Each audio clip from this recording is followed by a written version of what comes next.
Now available in paperback and Kindle Unlimited. Isis, Escape from Transylvania. The goddess next door and John Haynes must escape a horde of vampires on the hunt in this horror-filled Isis series adventure. Get Isis, Escape from Transylvania in paperback and Kindle Unlimited today. In a previous video, I stated that Marvel's fresh start would be a false start.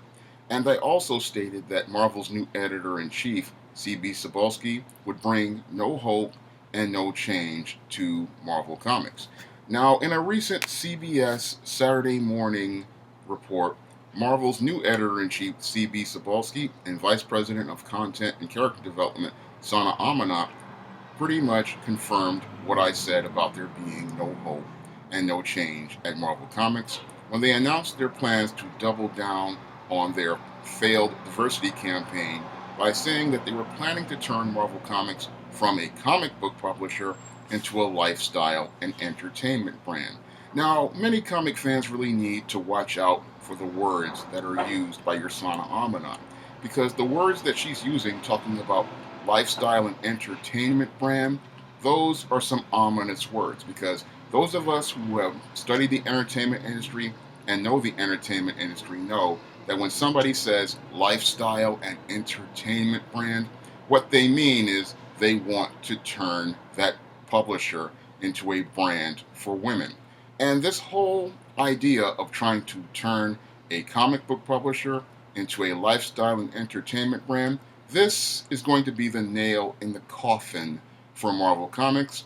And Marvel Comics, by going in this direction, is now going to join old school comic publishers that have gone out of business like Dell, Fox, and Charlton Comics on the comic book publishing scrap heap. Because when you go in a direction of a lifestyle and entertainment brand, what you're going to do again is trying to make this comic book publisher into a brand for women, because that's what those words usually mean. Because whenever I hear somebody talking about lifestyle or lifestyles and entertainment, it's usually associated with women. And we can honestly see that with many of the products that they've been producing at Marvel Comics as of late, like these emasculated and cuck superheroes like the Amazing Spider-Man and Doctor Strange, and even some of these other superheroes. And this push towards these Mary Sue superwomen like your Riri Williams, your Captain Marvel, and your America Chavez, who can do almost anything and have had absolutely no background in anything. And your Sana Amanat says she wants you to look at Marvel's red logo and just think entertainment. Unfortunately, when it comes down to most comic fans, they haven't been entertained by Marvel Comics for the last 2 years as they've pushed this diversity initiative. And the reason why many comic fans have not been entertained by many comics over the last 2 years is because when it comes down to many Marvel comics, the quality of Marvel comics has declined. Because in this initiative to push diversity, we have seen old veteran characters that many comic fans grew up with removed from their roles and then replaced by shoehorned new diversity characters, and many of these characters are really poorly developed, and many of the writers really don't write well crafted stories for these characters. So instead of comic fans getting the action and adventure that generations like mine grew up with, they're getting terrible comic stories that are really filled with exposition, poor crafted stories with no conflict, no character development, a whole bunch of identity politics, and a shoehorned token diversity character who breathes brand new life in the old stereotypes from the 1980s that would have put shows like Give Me a Break, Different Strokes, and Webster to shame. Because when you look at many of these diversity characters, like your Totally Awesome Hulk or your Riri Williams Iron Man, these characters have no personality, they have no depth, and they have no voice. And because they have no personality, depth, or voice, they don't resonate with readers, and they don't connect readers to them, and they don't make the reader identify with them. And when you look at many of these characters, they're just there to be ethnicities and not people. And that's one of the core reasons why many of these characters are failing to catch on and people are dropping Marvel Comics because when they look at these characters, they see a political agenda trying to be pushed on them and not seeing somebody trying to write well-crafted stories that draw them in. And that's why this whole campaign to talk about they want to turn Marvel into an entertainment brand is going to fail, because many people can see through that word and see what this is all about. Marvel Comics doubling down on its failed diversity initiative and continuing to try to push this failed diversity initiative on customers. Now, most people in the business world, they call this insanity, because the definition of insanity is doing the exact same thing and expecting a different result. However, in the comic book industry, when something fails, what they do is try to keep doing those things and find new ways to fudge the numbers. For example, with Carol Danvers' Captain Marvel, the character has not gotten over with readers. So what they do is they keep relaunching her series over and over again, even though the direction for the character is a complete failure. They just keep relaunching with new #1 issues, but the problem is that the character and the direction for the character is a complete failure. And what the sad part is, as a publisher with years of experience, I know when a direction is a failure, you just have to write it off and keep it moving. But the people at Marvel, they don't seem to understand this, and they believe if they keep doubling down and they keep pushing the same character over and over again, people will keep buying this character, but no one's bought into this character. No one likes this character, but they continue to push it.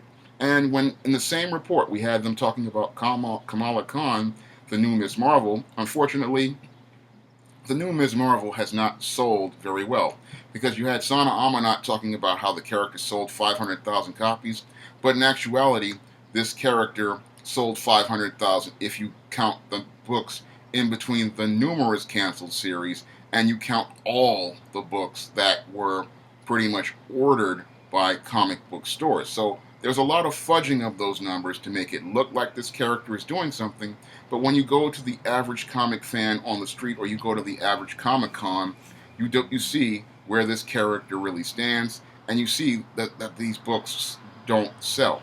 Now, what's sad about Marvel going out here and doubling down in the face of this this failed initiative is that the industry is suffering as a result of their decision. Now, when it comes down to Marvel Comics is the industry leader.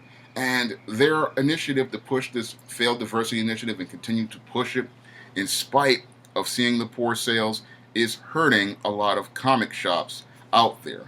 Now, when it comes down to this identity politics, many comic shops back in 2017, they confronted many of Marvel's people and told them to stop with this initiative because they were losing money because of the distribution system. Because the way comics are distributed is this: the comic shops order the comics, and because there was no return policy, they wind up stuck with these comics. And if these comics don't sell, this comic shop owner has to eat the cost and take the loss, whether he puts it in a dollar bin, a 50-cent bin, or a quarter bin. And if he can't move it there, then he's stuck completely with them.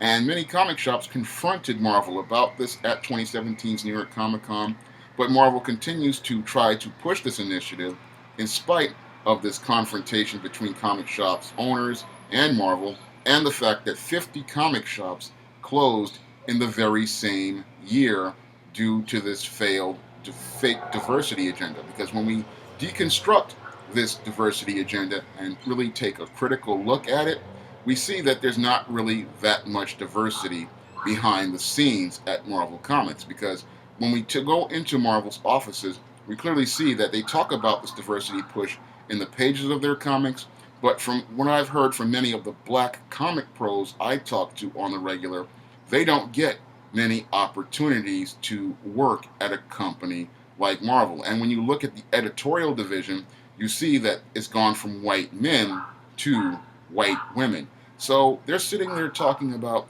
they're all about diversity, but when we go behind the scenes and peel back the layer at the Marvel editorial offices, we see that the Marvel editorial offices aren't about real diversity, because if they were, we would see more black comic pros working at Marvel than your Ta-Nehisi Coates, who was just there to be a token to represent black people, because I have seen numerous independent comic books from black comic pros, and many of those comic pros say that they can't even get in the door at Marvel. So when we listen to them talk about this diversity initiative and talking about this lifestyle brand, this stuff, it really stinks. And when I listen to them talk about lifestyle brand, it really makes me annoyed, because I listen to that, and again, it's them talking about women, and then Yasana Amanat was talking about how she wanted to sell comics to grandmothers. Well, when it comes down to most grandmothers these days,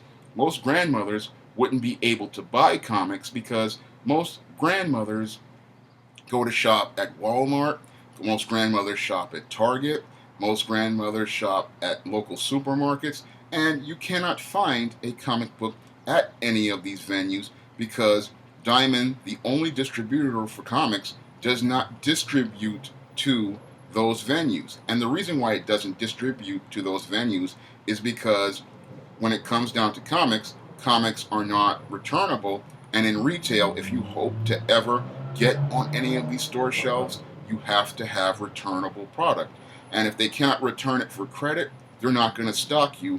Moreover, when it comes down to certain stores, you have to pay slotting fees in order to get in those stores. So when I listened to Sana Amanat sit there and talk about she wanted to sell comics to grandmothers, I knew she was lying. As a guy who knows the publishing business and has been in the publishing business for over a decade, I know that she was telling a lie right there, because again, grandmothers can't get access to comics because the comic book industry create an insulation, because they did not want to have to deal with returns. And Marvel hasn't dealt with returns in years. So I know that that was a lie right there. And I know that when it comes down to most grandmothers, they are extremely conservative. So if they were to sit there and talk about that many of the things like these lesbian Dora Milaje guards who were a part of the Black Panther world of Wakanda, most conservative mothers would not really go for that, nor would they be going for the idea of a honey badger, a 8, 9-year-old girl who's talking about exploring her sexuality. When it comes down to topics like that, your average grandmother is going to get irate, she's going to get upset, and she's not going to want to have her children reading these kinds of comics or reading that kind of content.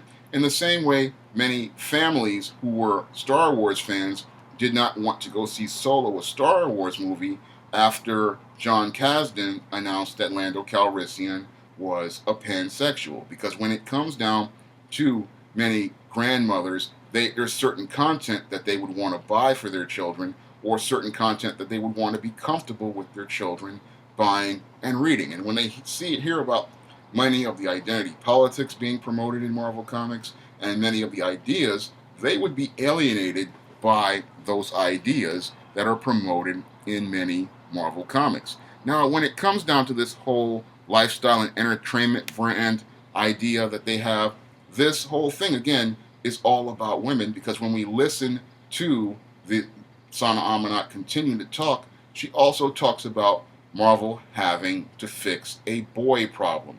And that's why I said the whole idea of a lifestyle and entertainment brand is all about making comics for women. And when I heard her sit there and talk about how she was going to fix the boy problem, that's when I saw The Undertaker coming out to put the nail in the coffin for Marvel Comics publishing division. Because when it comes down to comic books, the core audience for comic books has been boys since the inception of the industry. Now, this statement shows me that your Sana Amanat is completely clueless to the history of the comic book industry and the history of comic books overall. Because when it comes down to comic books came out of Pulp Fiction. Now, Pulp Fiction back in the 30s, like your Doc Savage and your Shadow, these were 10-cent books that featured action and adventure stories. And the comic book was the evolution from Pulp Fiction. Superheroes came out of Pulp Fiction, And pulp fiction was created for boys, and superhero comics were created for boys. So there was never a boy problem. Boys have always been buying superhero comic books, and they've been buying superhero comics for a reason. Now, the reason why boys buy superhero comics is because these brightly colored characters are featured in action and adventure stories. And action and adventure stories have been primarily targeted towards boys since the inception of superhero comics, and even before that in pulp fiction, like your Doc Savage and The Shadow. Now, the other reason why superhero comics have always been targeted towards boys is because superhero comics are a visual medium. And because they are a visual medium, they attract boys because boys are naturally visual. Now, when it comes down to boys, they are attracted to comic books because of the visual medium, presenting them with stories told in pictures, and they're also attracted to comic books because it allows them to read in the way they process information. Now, when it comes down to comic books, boys like reading comic books because, again, this is how they process information, because boys learn with their hands, and comic books have to be read when you hold them in your hand.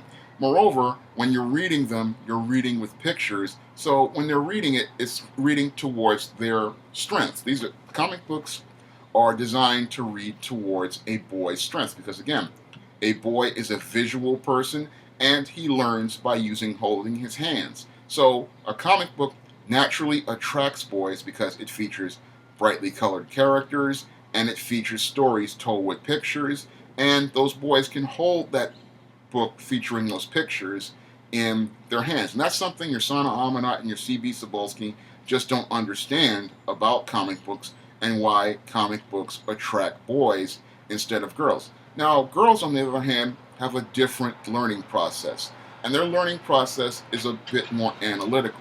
And because they learn from an analytical way, what happens is they are more attracted to reading things like your YA fiction.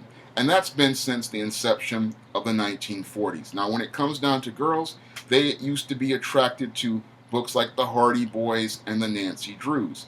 And when they go out today they go out and buy YA fiction like your Harry Potter, your Hunger Games, and your Twilight.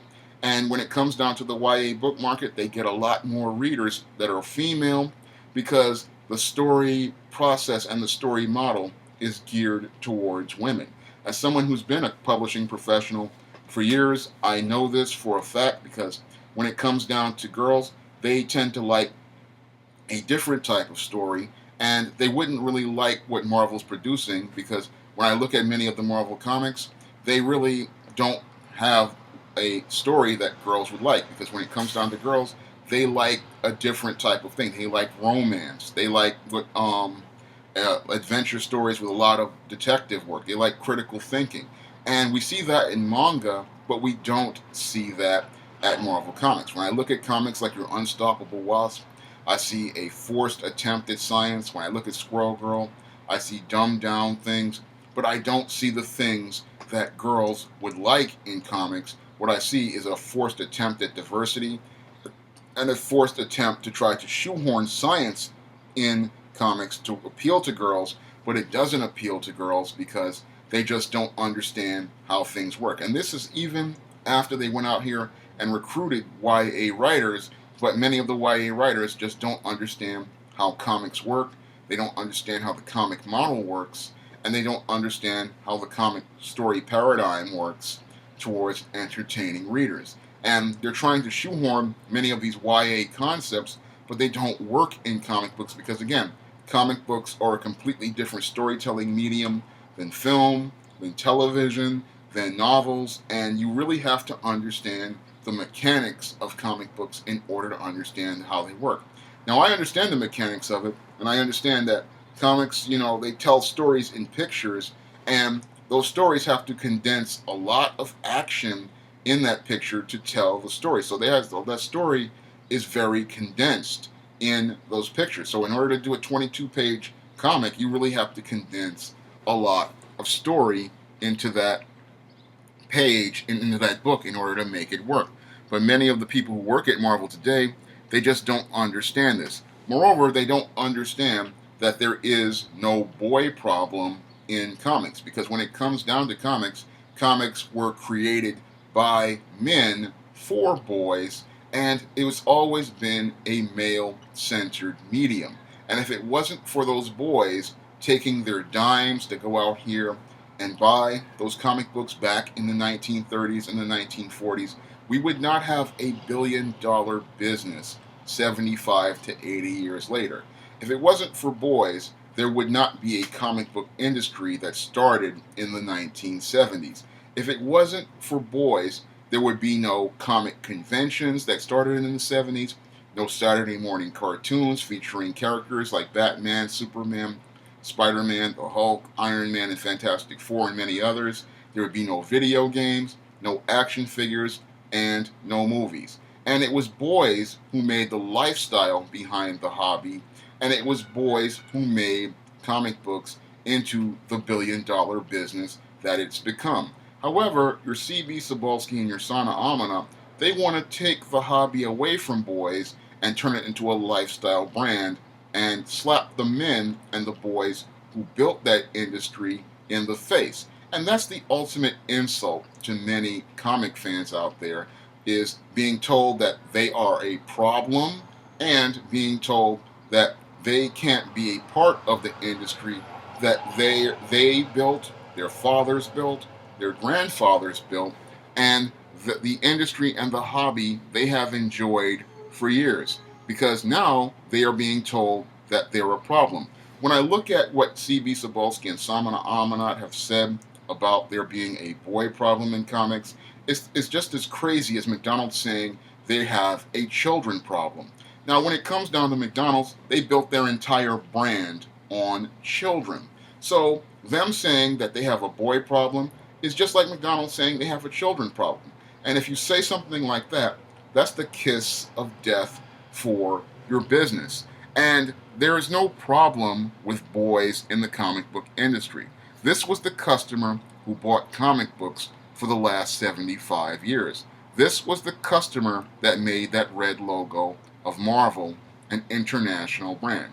This was the customer who was making every effort to fight to save Marvel in an effort to save the comic book industry. However, this statement talking about how you want to make it into a lifestyle brand, this slap in the face has literally led to many comic book fans just saying it's just time to let Marvel die and move on. Now, when I look at many of these comic fans, like your Diversity in Comics, like your Douglas Ernst, like your Mem Headroom, like your Just Some Guy, like your Captain Cummings, who make YouTube videos, they have been fighting to save this industry for the past 2 years. And these comic fans, like myself, wanted to see this Marvel survive. They wanted to see it grow. They wanted to see things get better. However, when we take a look at your C.B Cebulski and your Sana Amanat and their arrogance, we see that there's no real way to save this comic book industry. I myself, personally, I see it as these statements being the nail in the coffin for Marvel Comics, and they show me that the people working at Marvel Comics don't care about the core customer base, core customer base that has supported Marvel Comics and has made every effort to try to save Marvel Comics over the last couple of years. And when I take a look at Marvel's actions, they literally mirror the same actions I saw at DC Comics when they launched the New 52.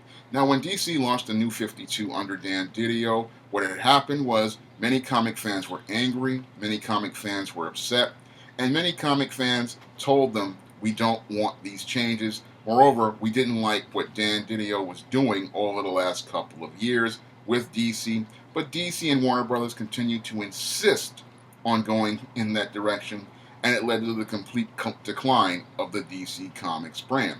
And I myself wanted to try to stay and hang in there with DC. I even went out of my way to go out and buy subscriptions in their DC Signature collection in an effort to save the DC Universe Classics line. But I saw that they were making no efforts to try to change course or try to right the ship. And over the last 8 years, I just sat there and watched as the DC Comics brand continue to decline to the point where they are at the point where they were forced to do this rebirth event in a desperate attempt to get comic fans back. However, the only difference between DC and Marvel is that instead of admitting that they had taken a bad turn, Marvel continues to double down and admit and continue to push going on this course. Now, when it comes down to Marvel, they insist on going on this lifestyle brand initiative, this false diversity initiative, and because they do this, what they're doing is letting most comic fans know that they're going to get closure as related to Marvel Comics and Marvel Comics as a brand. And with them giving us closure, I personally myself feel perfectly comfortable with walking away from Marvel Comics and the characters I grew up with for over 35 years. Now, I feel comfortable with this because with them saying that they're going to go in this direction, I can now go in another direction as a comic fan. Now, as a comic fan and a publisher, I can now, instead of trying to sit here and hope and for change at Marvel Comics and work towards doing something more constructive with my resources and my time. And one of the things I would want people to do with their time, like I'm going to do, is try to go out here and support many of the independent comic creators out here who are creating great comics, like what my friend Mike Williams is doing with his Deke Sledge strip, and what people like Diversity in Comics are doing with Jawbreaker's Lost Souls, and what I'm seeing Ethan Van Sciver do with his Cyber Fraud project, and what I do here at the SJS Direct imprint with my ISIS series books and my E-Steam series books and my upcoming John Haynes series. Support those independent characters and those independent products because I believe that those are going to be the direction for the future of the comic book industry, because as I see it right now, creator-owned properties are going to be the future for the industry, because when it comes down to creator-owned properties, the creators are listening to the customer, they're making efforts to give the customer good customer service, they're on social media being professional with the customer, and they're making efforts to form relationships with the customer over time. It's not like Marvel Comics where they're sitting there trying to force product on you, refusing to look at the business of comics, or trying to do things to alienate the core customer base of comics, and then doubling down on policies that have led to the decline of a brand like Marvel Comics. Because when I look at that red logo these days, I do not see an entertainment brand.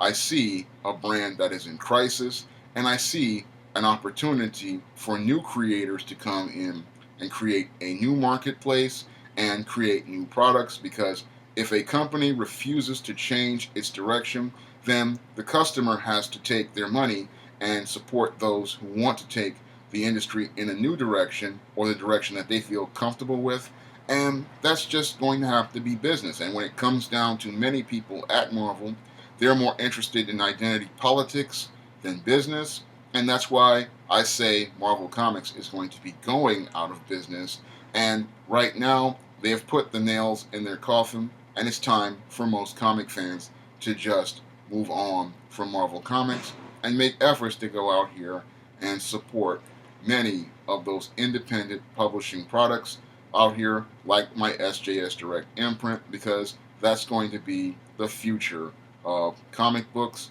and the comic book industry. If you'd like to try some of my SJS Direct publications, like the ISIS series, the E-Steam series, and the upcoming John Haynes series, you may do so by clicking the link to Amazon.com.